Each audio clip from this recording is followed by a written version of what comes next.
जी तो दोस्तों, कैसे हैं आप? अगर तो आपने हमारे चैनल को अभी तक सब्सक्राइब नहीं किया तो जल्दी से सब्सक्राइब कर दे और बेल आइकन दबाना मत भूलिएगा। आज हम आपके लिए लाए हैं एक बहुत ही जबरदस्त सा ड्रामा जो कि इन दिनों ट्रेंडिंग पर है। जी तो दोस्तों, शुरुआत करते हैं अपने इस ड्रामे की, जिसमें हमें एक कार आती हुई दिखाई देती है जो कि एक न्यूज रिकॉर्डिंग स्टूडियो में आकर रुकती है और कार में से एक लड़का लाइक अ हीरो स्टूडियो में इंटर होता है। स्टूडियो में मौजूद सब लड़कियां उसे देखकर सरप्राइज हो जाती हैं और कहती है कि हु हैंडसम इज ही। इतने में एक लड़की थोड़ी नर्वस होते हुए उस लड़के के पास आती है। इन दोनों को साथ देखकर सब लोग एक दूसरे को हैरत से कहते हैं कि ये लड़की कौन है, क्या ये पैक सियोन्स की वाइफ है? फिर उनमें से एक लड़की कहती है कि ये दोनों एक साथ अच्छे लग रहे हैं, जिसे सुनकर लड़की नर्वस हो जाती है। फिर पैक सियोन्स इस लड़की से कहता है कि नर्वस ना हो, ये लोग आपको नहीं मुझे देख रहे हैं, लेकिन मुझे ये लोग सीरियस लग रहे हैं आपको लेकर। बट याद रखना कि इनको कोई मिसअंडरस्टैंडिंग नहीं होनी चाहिए हमारे रिलेशनशिप को लेकर। Let's go. नेक्स्ट हम देखेंगे कि स्टूडियो में न्यूज चैनल वाले न्यूज रिकॉर्ड कर रहे होते हैं, जिसमें उनकी एक न्यूज एंकर न्यूज रिकॉर्ड करवा रही होती है, जिसका टॉपिक बारिश का मौसम और हैवी टाइफन होता है। वो बता रही होती है कि इस ईयर भी हमें हैवी रेन और लैंडस्लाइडिंग जैसी चीजों का सामना करना पड़ेगा। फिर वो साइन लैंग्वेज में बात करती है, जिसको देखकर एक्सपर्ट्स उसे पॉइंट आउट करते हैं कि ये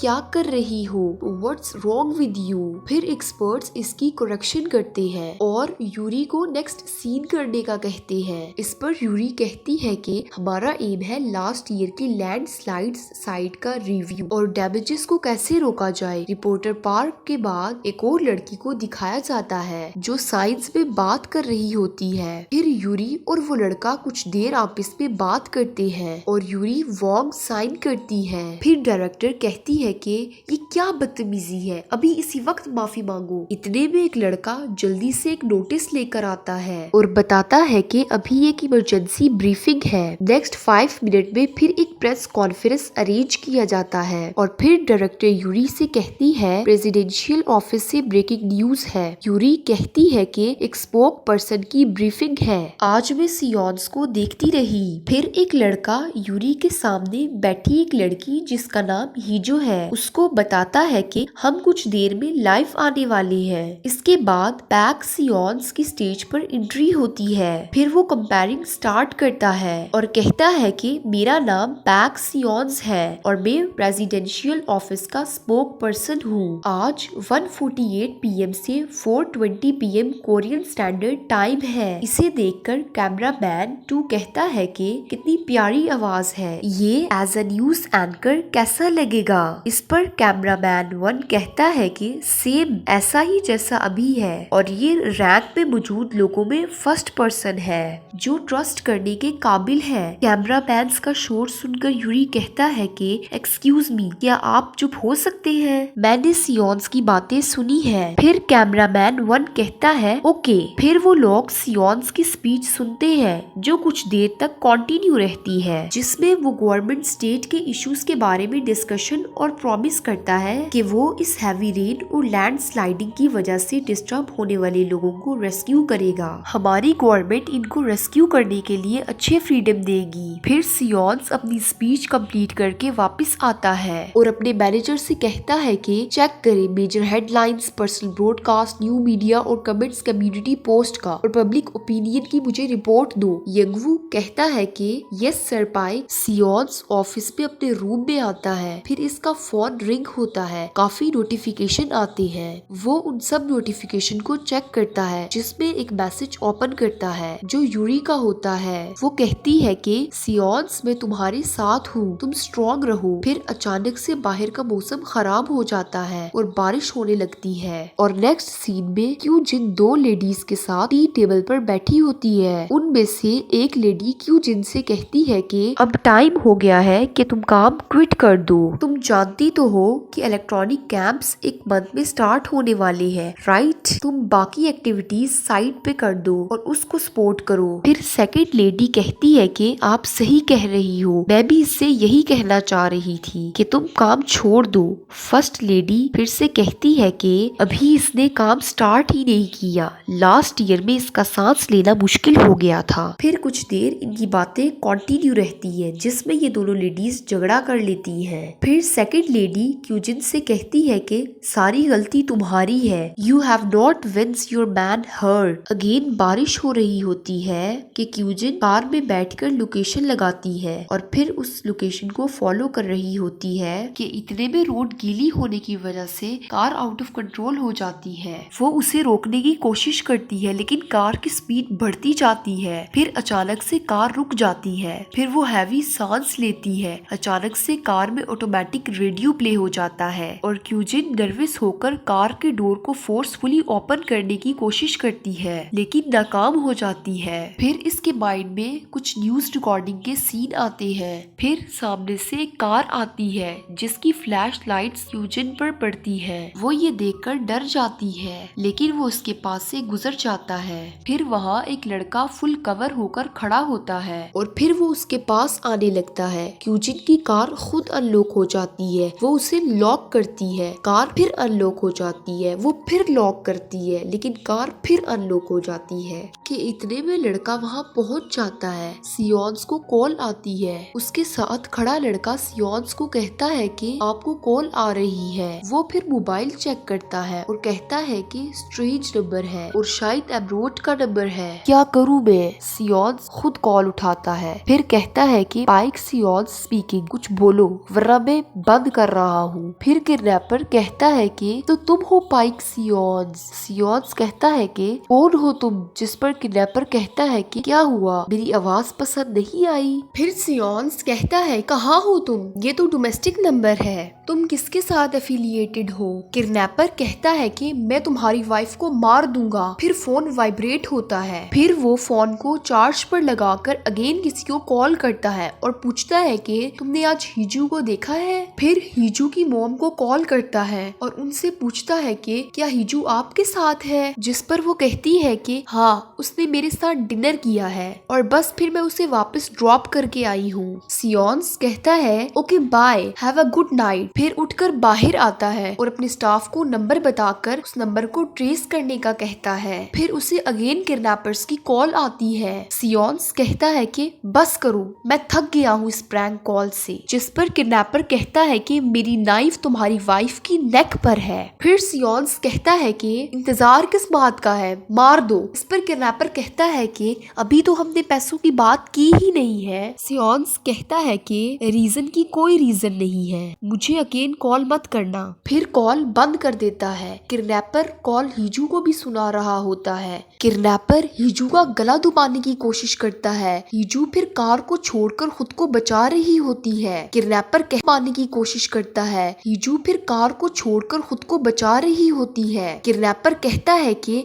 ये मेरा फेवरेट मोमेंट है जब कोई डरता है और चीखता चिल्लाता है, I really love the way. फिर किडनैपर उसके गले को छोड़कर कहता है कि अब तुम लोगों को समझ आ गया होगा, ये कोई जोक नहीं है, लेकिन तुम्हारे हस्बैंड को पता नहीं क्यों ये जोक लग रहा है। वो मुझसे कह रहा है कि मैं उसकी वाइफ को नहीं जानता, तुम ही हो ना उसकी वाइफ। वेट, उसकी कोई और वाइफ तो नहीं है? मैं सिर्फ तंग कर रहा था, मेरी बिला से उसकी जितनी भी वाइफ हो, मेरा उससे कोई मतलब नहीं है, लेकिन जिसकी वो सबसे ज्यादा केयर करता है वो तो तुम ही हो ना। फिर अगेन सियोन्स को कॉल करता है, वो पिक नहीं करता। किडनैपर कहता है कि ये मुझे फिर इग्नोर कर रहा है। अगेन फिर गुस्से से सीट में चाकू मारने लगता है जिस पर हिजू बैठी होती है। चाकू हिजू की नेक पर लगता है, थोड़ी सी इंजर्ड हो जाती है लेकिन वो किडनैपर को पता नहीं चलने देती वो इंजर्ड है। किडनैपर कहता है कि सियोन्स हमें ट्रेस करना चाह रहा होगा लेकिन मैंने एडवांस में सेटिंग कर रखी है, वो हमें ट्रेस नहीं कर सकता। फिर वो अगेन उसे कॉल करता है। सियोन्स कॉल अटेंड करके कहता है कि मैंने कहा है कि मुझे कॉल मत करो, फिर क्यों डिस्टर्ब कर रहे हो? किडनैपर कहता है कि मैं तुम्हारी वाइफ को मार दूंगा। सियोन्स कहता है कि मारकर मुझे कॉल करना। इतने में हिजू किडनैपर को मारकर वापस सियोन्स के पूछने से पहले घर आ जाती है। फिर नेक्स्ट सीन में सियोन्स कार में बैठकर जाने लगता है कि हायोक्जिन उसको रोकता है। सियोन्स उसको साथ कार में बैठाता है और कार को फुल स्पीड में ड्राइव करता है। फिर हायोक्जिन से कहता है कि ये नंबर जल्दी से ट्रेस करो, पहले मुझे लगा कि ये कोई स्कैम है लेकिन अब मुझे बैड फीलिंग आ रही है। बैड बैड फीलिंग तुम्हें आ रही है, तुम मुझे क्यों फंसा रहे हो। सियोन्स ह्योकजिन से कहता है कि नंबर को देखो। वो नंबर को देखकर बता ही रहा होता है कि सियोन्स कार रोककर उसे कार से बाहर निकाल देता है। ह्योकजिन बाहर खड़ा होकर कहता है कि ये लड़का इतनी जल्दी में क्यों रहता है हमेशा। फिर सियोन्स घर आता है, हीजू को देखकर कहता है कि तुम जिंदा हो, मुझे आज एक कॉल आई थी। वो कह रहा था कि वो तुम्हें मार देगा, लेकिन तुम तो जिंदा हो और बिल्कुल ठीक हो। सियोन्स को कॉल आती है, वो अटेंड करके कहता है कि एड्रेस ट्रेस नहीं हो रहा, जिस पर ह्योकजिन बताता है कि हम इसे ट्रेस नहीं कर सकते क्योंकि वो तो सिर्फ एक नंबर है, उसने कोई सेल्स टूवर्स यूज नहीं किया। फिर मैसेज करता है कि 406 एरिया कोड है और इसका वर्चुअल नंबर भी है। फिर सियोन्स कहता है कि मुझे और डिटेल्स दो इस नंबर की, मगर ह्योकजिन कहता है कि अगर कॉल 30 सेकंड्स की होती तो ही मैं आपको और डिटेल्स प्रोवाइड कर सकता। सर मेरा ख्याल है आपको भी इस बात का पता होगा, और वैसे भी अगर आपकी वाइफ घर है और ठीक है तो फिर आपको इन कॉलर्स की डिटेल क्यों चाहिए। फिर सियोन्स कहता है कि मुझे अपनी वाइफ की प्रोटेक्शन करनी है, आखिर मुझे भी तो पता चले कि ये कॉलर्स कौन थे, तो मुझे इन किडनैपर्स का नंबर सेंड करो। फिर ह्योकजिन कहता है कि यस सर। फिर सियोन्स बाहर आता है, सामने हीजू किचन में काम कर रही होती है। सियोन्स उसे कहता है कि इधर आओ बात सुनो, मगर हीजू खामोशी से काम करती रहती है। फिर सियोन्स खुद उसके पास जाता है और उसको बताता है कि ब्रिटिश एम्बेसी में इवेंट है 6 o'clock और मैं आपको पिक करने के लिए 5 o'clock किसी को भेज दूंगा, सो तुम तैयार रहना। फिर कहता है कि एम्बेसडर्स की वाइफ डीफ है, उनसे साइंस लैंग्वेज में बात करनी है, इसलिए आपको चलने का कह रहा हूँ। ये कोई कपल इवेंट नहीं है,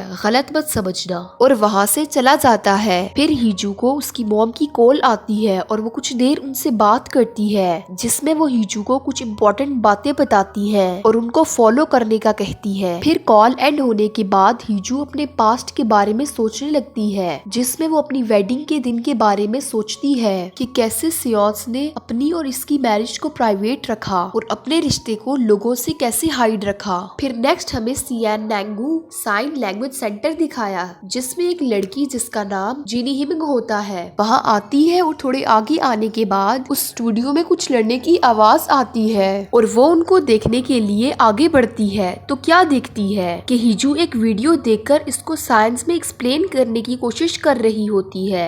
फिर जिनी हिमिंग कहती है कि ये कैसी प्रैक्टिस है, तुमने तो मुझे डरा ही दिया था यार। फिर इसी तरह उनकी कुछ देर बाद कंटिन्यू रहती है। फिर सियांस्को को दिखाया जाता है जो इवेंट पर आता है, जिसके बारे में इसने हीजू को बताया था। फिर वहाँ हीजू आती है और वो दोनों मिलकर आगे बढ़ते हैं, फिर इवेंट को एंजॉय करते हैं और कुछ लोगों से मिलते हैं। फिर सियोन्स मिस्टर एम्बेसडर को बर्थडे विश करता है और कहता है कि हमारी कितनी अच्छी किस्मत है कि आज हम आपके साथ हैं इस इवेंट को सेलिब्रेट करने के लिए। फिर मिस्टर एम्बेसडर कहते हैं कि इट्स माय प्लेयर, और हीजू मिस्टर एम्बेसडर की वाइफ से साइन लैंग्वेज में बात करती है और बताती है कि हम दोनों जस्ट बिजनेस पार्टनर्स हैं, इसके सिवा हम में और कोई रिश्ता नहीं है। ये देखकर मिस्टर एम्बेसडर सियोन्स से कहती है कि आप कपल नहीं है, मुझे लगा कि आप दोनों मैरिड हैं। इसी तरह उन दोनों की बातचीत कुछ देर जारी रहती है। फिर वो एक टेबल में आकर बैठ जाते हैं और सियोन्स ड्रिंक करता है। फिर हीजू से पूछता है कि क्या मैं घर जाऊं? फिर सियोन्स कहता है कि चुपचाप मेरे साथ बैठो। फिर हीजू इमोशनल होकर साइन लैंग्वेज में सियोन्स से अपनी फीलिंग शेयर करती है और फिर वहाँ से चली जाती है और फ्रेश होने के लिए वॉशरूम में आती है और अपने फेस पर पानी डालती है।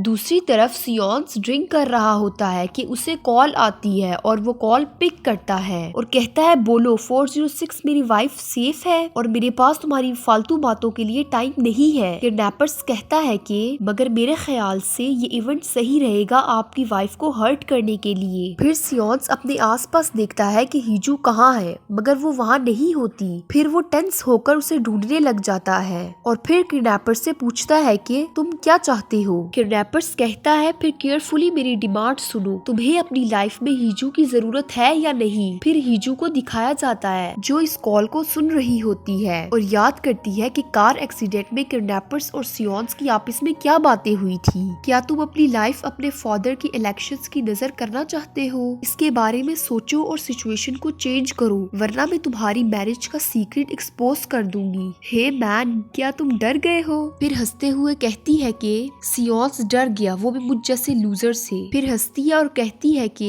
अभी भी तुम्हारे पास कल तक का टाइम है, हमारी 2 मिलियन की डिमांड को पूरा कर दो। इस पर सियोन्स कहता है तुम्हारा हो गया और हंसने लगता है और कहता है कि मुझे बताओ कि तुमने कैसे अपना रेpertoire चेंज किया। इस पर हीजू कहती है क्या। सियोन्स कहता है कि अगर तुमने मुझे धोखा देना था तो पहले आकर मुझसे सीखो। यहाँ 100 से ज्यादा रिपोर्टर्स हैं जो मुझे इस बात के लिए मजबूर करते हैं, मगर मेरे लिए किसी भी रियल न्यूज को फेक में कन्वर्ट करना बिल्कुल भी मुश्किल नहीं है। वो दोनों कुछ देर बातें करते हैं और फिर हमारी एपिसोड का एंड हो जाता है। नेक्स्ट हम आपसे मिलेंगे एक नई एपिसोड के साथ और इसी तरह के इंटरेस्टिंग ड्रामा को देखने के लिए हमारे चैनल को सब्सक्राइब करें और लाइक करें हमारी वीडियोस को। Thanks for